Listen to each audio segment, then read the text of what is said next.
নমস্কার বন্ধুরা, আজ আমি নিজের জীবনে একটি অদ্ভুত অভিজ্ঞতা আপনাদের সাথে শেয়ার করতে চলেছি। এই অভিজ্ঞতার কথা মনে করলে আমার প্রতিটি শিরায় শিরায় আমার ঈশ্বরের প্রতি কৃতজ্ঞতা ও অনুরাগ উথলে পড়ে। আমি জীবনে ভাবতে পারিনি কোনো দিন ঈশ্বর আমাকে এরম একটি সুযোগ দেবেন। আসলে যিনি বিশ্বব্রহ্মাণ্ডকে ধারণ করেছেন, যিনি প্রতিটি বিশ্বের এক একটি কীট পতঙ্গ, আকাশ, সূর্য, তারা সবই যার নির্দেশে চলছে, সেই ঈশ্বর যে নিজে আমার কোলে আসার একটি সুযোগ করবেন, সেটা আমি জীবনে ভাবতে পারিনি।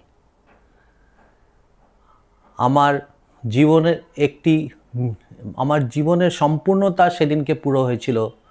আসুন আমি সেই অভিজ্ঞতা, সেই পাওনা আপনাদের সাথে শেয়ার করি, কিভাবে এই ঘটনা হয়েছিল এবং এই ঘটনার পুরোপুরি বিবরণ আপনাদের সামনে আমি তুলে ধরার চেষ্টা করছি।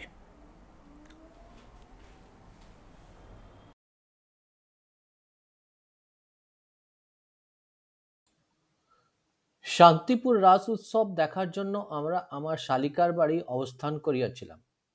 ওখানে এই প্রথা আছে, ভাঙা রাসের পরের দিন যে যে ভক্তগণ চান, তারা ভগবান শ্রীকৃষ্ণ এবং রাধার বিগ্রহকে তাদের এলাকার মন্দির থেকে নিজেদের ঠাকুর ঘরে নিমন্ত্রণ দিয়ে আনিয়ে পূজা অর্চনা ইত্যাদি করাতে পারে।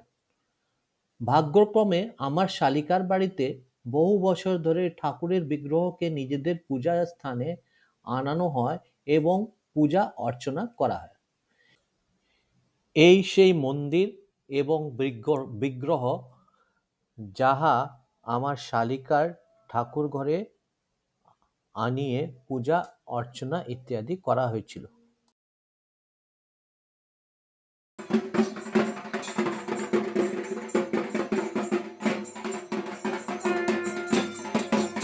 পরের দিন ঢাক ঢোল বাজিয়ে ঠাকুরকে আমার শালিকার পূজাগৃহে আনা হচ্ছে। অতি মনোরম দৃশ্য।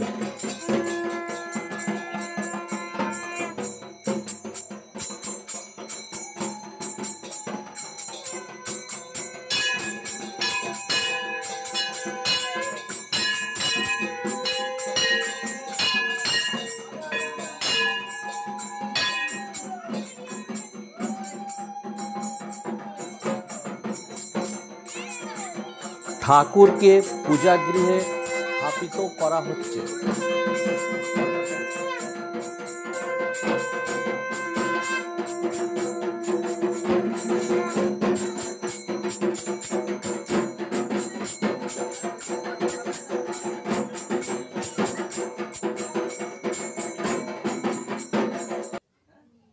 এবার আমার পূজার পালা।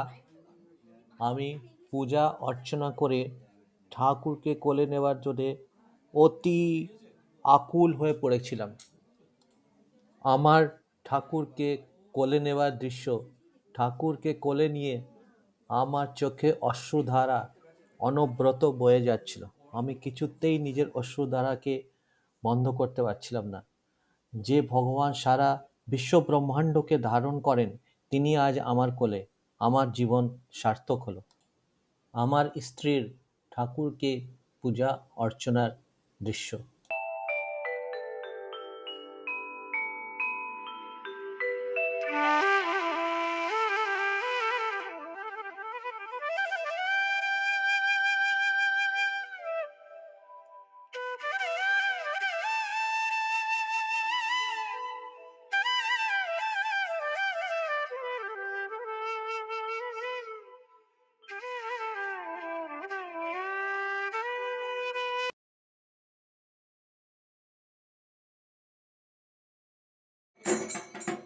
এবার ঠাকুরের বিদায় যাত্রা। ঠাকুরকে নিজের গন্তব্যস্থল অর্থাৎ মন্দিরের দিকে আবার নিয়ে যাওয়া হচ্ছে।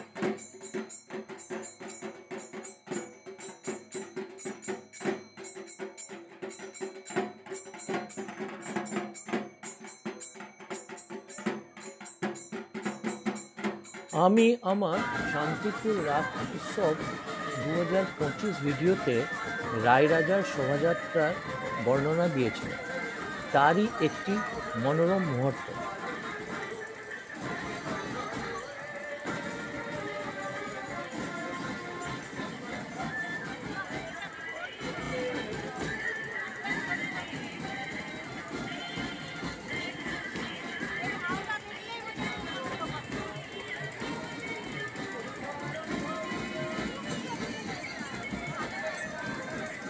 আর সর্বশেষে বৈষ্ণবপাড়ার কালী মন্দিরের একটি প্রাণ মাতানো মা কালীর আরতির দৃশ্য শেয়ার না করে থাকতে পারলাম না।